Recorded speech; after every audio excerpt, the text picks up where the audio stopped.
กับทักทายสบายดีและก็สวัสดีพี่น้องปองปายหมดสู่คนมื้อนี้ก็ขอต้อนรับเข้าสู่ช่องบ่าวคำพงบ้านนาพี่น้องคือเก่าคือเดิมพี่น้องมื้อนี้ก็อยู่ทงไห่ทงนาในบรรยากาศยามเที่ยงขึ้นมาแต่ดำไห่ดำนาพี่น้องโอ้บรรยากาศตอนเที่ยงมื้อนี้ก็กำลังหิวข้าวพี่น้องก็มาเฮ็ดเมนูแบบแซ่บๆเด็ดๆพี่น้อง มาพี่น้องมาแซ่บๆนำกันเมนูมื้อนี้ก็บ่มีหยังมากมายพี่น้องเอ้ยมีตำมะคุงพี่น้องตำมะคุงกินในบรรยากาศยามเที่ยงเมนูของอยู่ของกินบ้านไห้บ้านนากระซำนี่ลาพี่น้องเอ้ยก็มีข้าวปุ้นพี่น้องมีหลายอันหลายอย่างส่วงในกะลักๆกะมังม่วงสุกพี่น้องเอ้ยก็เป็นตากินอยู่ด้วยพี่น้องเบิ่งดูนี่ป๊าตุ สุกขักหลีพี่น้องมีแต่หมากใหญ่ๆหมากตึงๆพี่น้องเอ้ยมาเบิ่งมีดักแด้นะมีปลาแห้งในพี่น้องของอยู่ของกินมื้อนี้กะกินกับตำหุงพอดีจังหวะโลพี่น้องเอ้ยทางนี้ก็มีข้าวปาดกับข้าวกำพี่น้องมาแต่ตลาดตะลีเศร้านี่ไปตลาดพี่น้องก็ซื้อมากินมาแซ่บๆน้ำกันพี่น้องมาเด้อทุกคนมาเด้อมากินข้าวเที่ยงนำกันในบรรยากาศยามเที่ยงกำลังหิวข้าวหิวน้ำขึ้นมาเทศเวียกเฮ็ดงานพี่น้องเอ้ยมาแซ่บๆนำกันข้าวเหนียวเต็มติบพี่น้องข้าวมากำลังหิวข้าวตอนนี้เบิ้งดนมากินเธอหนึ่งพี่น้องตำบักหุ่งแล้วก็แซ่บได้กินยามเที่ยงอยู่ทงไห่ทงนายามนี้ก็มีปูมีปลากินกับพี่น้อง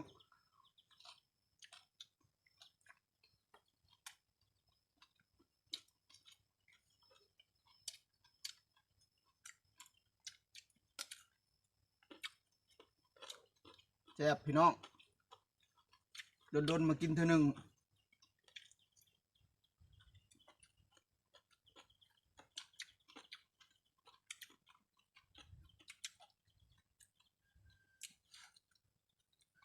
โบได้ตำใส่ข้าวปุ้นพี่น้องเอ้ยเพราะว่าบ่าวคำพงหันบ่มักตำใส่ข้าวปุ้นแบบตำมั่วใส่กันมีแต่กินแบบสดๆแบบนี้พี่น้องอยากก็มีแต่จำเอาโลด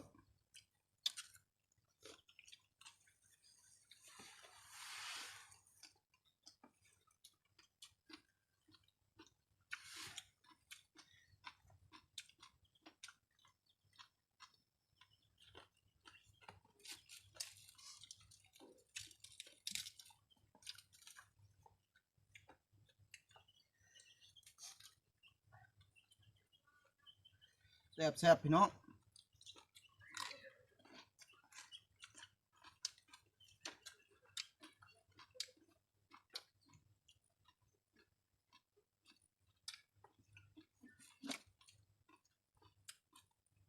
ปลากระบอกบ้านเฮาพี่น้องปลาธรรมชาติส่วงน้ำลายกับไปตึกสะดุ้งมาได้ลายกับเห็ดปลาแห้งนำกินโบเบิดตอนนี้ก็มากินปิ้งกินกับตำหุงกับพอดีเข้าจังหวะโหลดพี่น้องเลย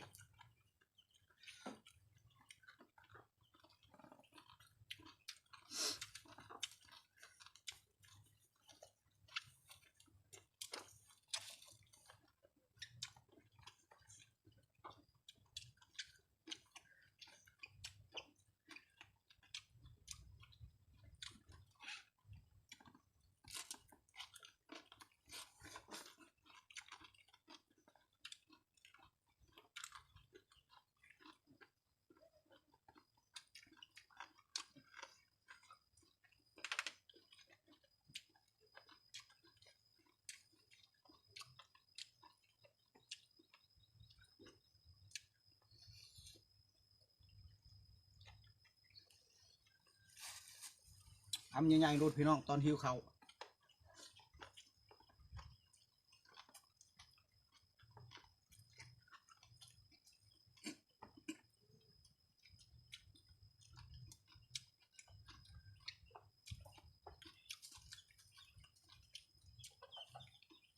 จะเป็นดักแด้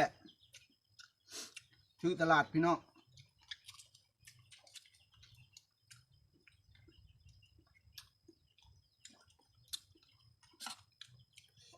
มื้อนี้ก็มากินกับแม่บ้านเพิ่นอยู่ไห้อยู่นาพี่น้องเอ้ยก็บ่รู้บ่หลา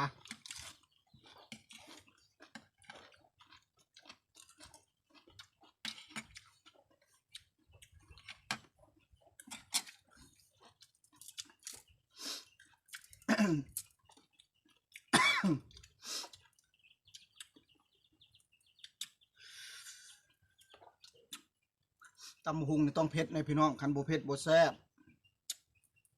แบบสีสังวาเผ็ดๆแหน่จังหน่อยโอ้กินพอดีคัก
อันมังม่วงในพี่น้องบ่ได้ซื้อมังม่วงต้นเองพี่น้องเอ้ยปีนี้โอ้ยมีแต่หมากใหญ่ๆงามๆพี่น้องมาเบิ่งดูนี่กินน้ำก็บ่หวาดบ่ไหวป้าตกแต่ละเศร้าไปเก็บเอาก็ได้เป็นครึ่งกระสอบพี่น้องมันตกหามีแต่หมากชุกพี่น้อง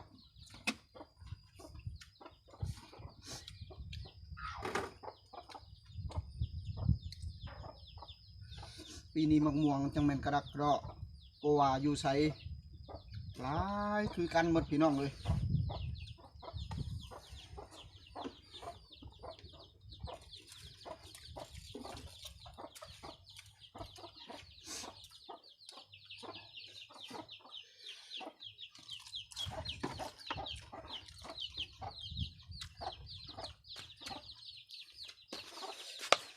ตัดบ่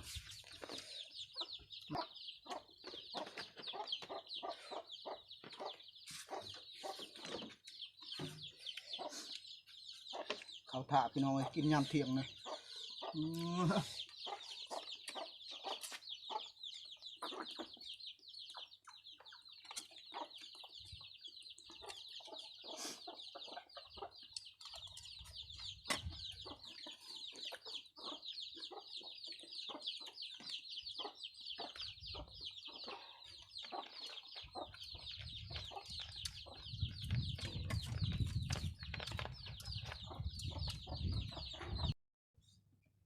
กินกับโบเบิร์ตซ้ำพี่น้องเอ้ยอิ่มแล้วถือว่าคลิปมาฮอนนี่ก็สิได้จบสำนีก่อนเด้อพี่น้องฝากติดตามฝากกดไลค์กดแชร์บ่าวคำพงในเด้อยังเป็นซ่องน้อยๆ10 นิ้วบ่าวคำพงขอกราบพี่ฝากน้องฝากติดตามมีคลิปใหม่ๆมาฝากพี่ตอนน้องพี่น้องเอ้ยแต่ว่าคลิปมาฮอนนี่มือนี่บ่าวคำพงก็สิได้ยุติสำ